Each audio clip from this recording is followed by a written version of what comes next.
Alors encore un exercice d'union, où il faut prouver des unions. Alors on a l'ensemble E qui est l'ensemble des réels qui sont strictement inférieurs à 1, et l'ensemble F qui est l'ensemble des réels tels que tous ces réels moins 3, enfin la valeur absolue de ces réels moins 3 est strictement supérieure à 2.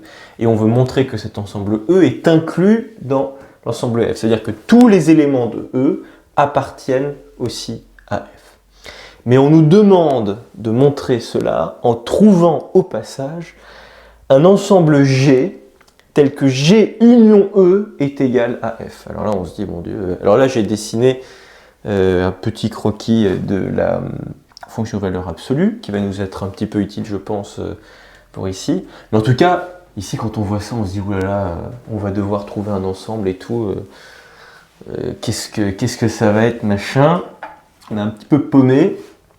Enfin, on va voir, vous en faites pas, ça va bien se passer.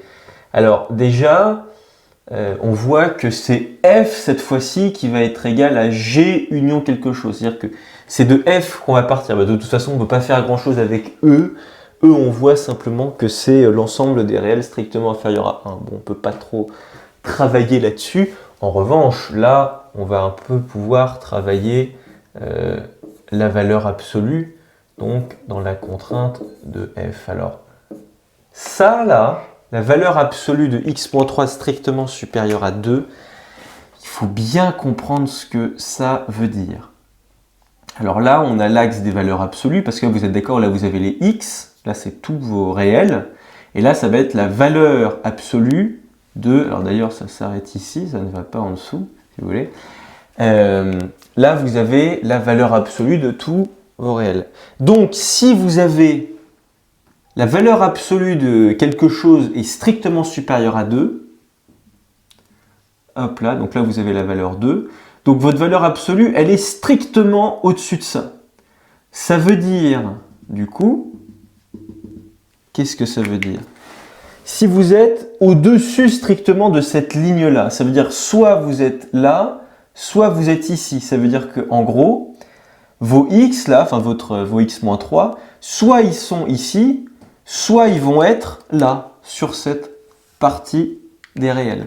Soit ils vont être strictement supérieurs à 2, soit ils vont être strictement inférieurs à moins 2.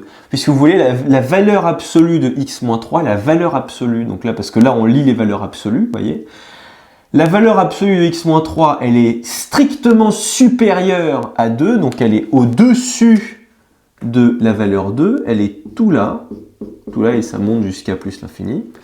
Donc ça veut dire que on a ces deux côtés, enfin on a ces deux portions-là, on a toute cette portion-là de notre droite qui va continuer jusqu'à plus l'infini, et toute cette portion-là de notre droite qui va aussi continuer jusqu'à plus l'infini.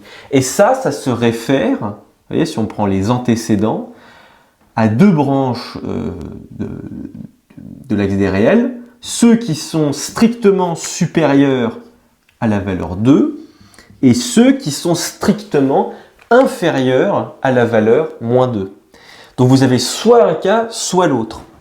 Donc ça, c'est quoi? C'est les x qui sont réels, tels que vous avez x-3 qui est strictement inférieur à moins 2, voyez, ou x-3 est strictement supérieur à 2. Bah oui, pourquoi?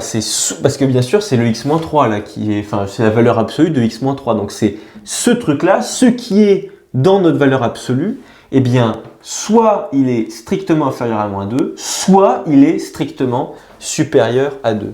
Et donc là, vous faites apparaître votre ou. C'est soit l'un, soit l'autre. Alors là, c'est un ou, j'allais dire, qui est exclusif. C'est soit l'un, soit l'autre. Vous ne pouvez pas avoir les deux en même temps. Ok, donc si vous avez ça, on va continuer.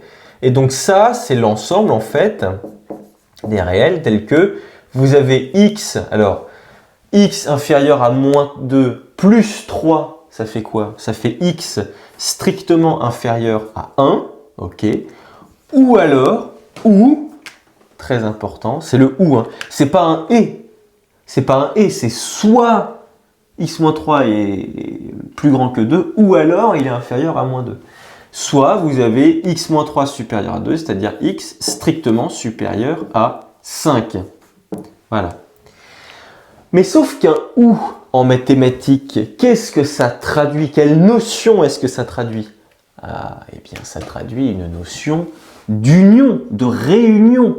Ça, c'est un ou en mathématiques. L'intersection, c'est un et l'union, c'est un ou. Alors, le truc, c'est que souvent, enfin, systématiquement, le ou, on va l'écrire en lettres. Vous voyez, on va écrire j'ai soit ça, ou alors j'ai ça ou ça. L'intersection, le et, comme on l'a vu juste avant, par exemple, dans une double inégalité, c'est-à-dire ça, par exemple, si vous prenez ça x, compris entre 1 et 7, eh bien ça, en fait, c'est une intersection. C'est-à-dire que vous avez ça et ça. Mais on ne note même pas le et. On note simplement ça. Mais il faut bien voir qu'en réalité, ça, c'est une double condition avec un et qui traduit une intersection, si vous voulez. En revanche, c'est plus aisé de voir que là, vous avez bien deux cas. Vous avez soit ce cas-là, soit ce cas-là, qui se traduit donc par une union. Et oh, magie, qu'est-ce qui se passe? C'est que l'une de nos conditions, c'est celle qui définit l'ensemble E, cette condition des réels strictement inférieurs à 1. Donc on se dit, ah ben ça c'est la contrainte qui vient de E, et ben ça va être la contrainte de ce qu'on veut de notre nouvel ensemble G. Alors déjà il faut comprendre aussi pourquoi est-ce qu'on veut nous faire utiliser une union, etc. D'où est-ce que ça vient ça?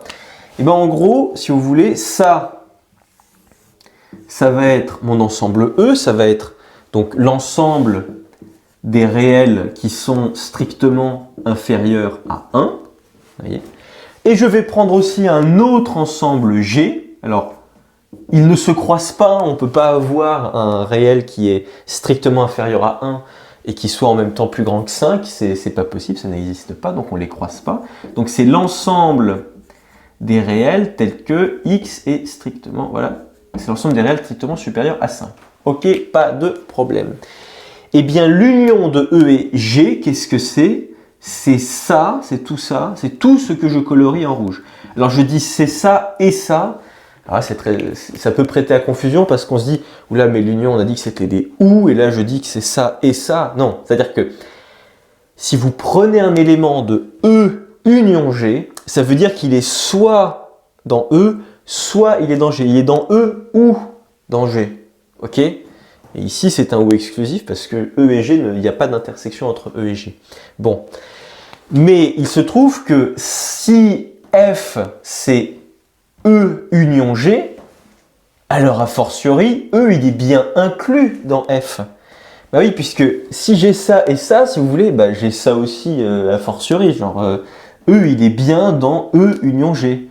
Puisque E, il est bien dans tout ce que j'ai colorié en rouge. Il n'y a pas de problème. Donc, alors ici, on va posons G qui est égal à l'ensemble des réels strictement supérieurs à 5. Donc voilà, c'est cet ensemble-là. Alors, on a bien F qui est égal à quoi? Qui est égal à E union G. Parce que le union, encore une fois, c'est la signification du ou. C'est la signification du ou.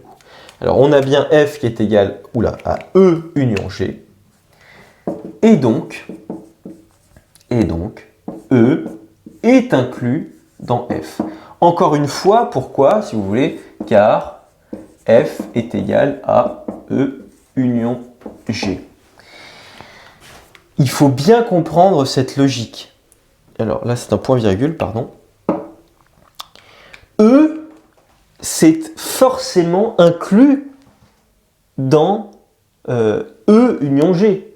Bah oui, ça c'est vraiment une logique qu'il faut bien comprendre. Genre, et c'est ce qu'on a vu aussi dans le cours. Vous savez que A, c'est inclus dans A union B. Ça c'est quelque chose, c'est un résultat à connaître très très utile. Et A et B, ils peuvent ne pas se croiser, tout comme ils peuvent se croiser, ça n'a pas d'importance. A, il est forcément inclus dans lui-même union quelque chose d'autre. Il n'y a pas de problème avec ça. Mais là, il faut faire attention parce qu'on se dit, oula, je comprends rien, là on a du G, du E, machin, ça paraît un petit peu compliqué. Mais si on se calme un petit peu, on comprend tout à fait parce que en réalité, ça, quand on regarde avec ce qu'on nous demande de montrer, en fait, on nous demande de montrer que E, là, on nous demande de montrer que E est inclus dans F, donc on nous demande en fait de montrer que E est inclus dans G union E. C'est exactement la même chose que de montrer que A est inclus dans A union B, vous voyez, c'est la même logique. Là, j'ai remplacé F par G union E. Voilà pour cet exercice. Donc avec une valeur absolue, très important d'avoir ce graphique en tête, surtout quand vous avez un supérieur ou égal. Autant l'inférieur, ça va, enfin le plus souvent les étudiants y arrivent bien, ils se disent, ah bah, par exemple, si j'avais eu x-3 inférieur ou égal à 2, et bien là, j'aurais pas du tout eu ce cas-là, j'aurais eu au contraire, j'aurais eu x-3 compris entre moins 2 et 2. Ça veut dire qu'en gros, j'aurais eu tout ça là. J'aurais eu tout ça. Bah oui, parce que x-3 inférieur ou égal à la valeur 2, ça veut dire que c'est toutes ces valeurs-là. Vous voyez ce que je veux dire? Et donc, j'aurais eu x-3 compris entre la valeur moins 2 et 2. Donc voilà, très important pardon, d'avoir ce graphique de valeur absolue en tête. Voilà.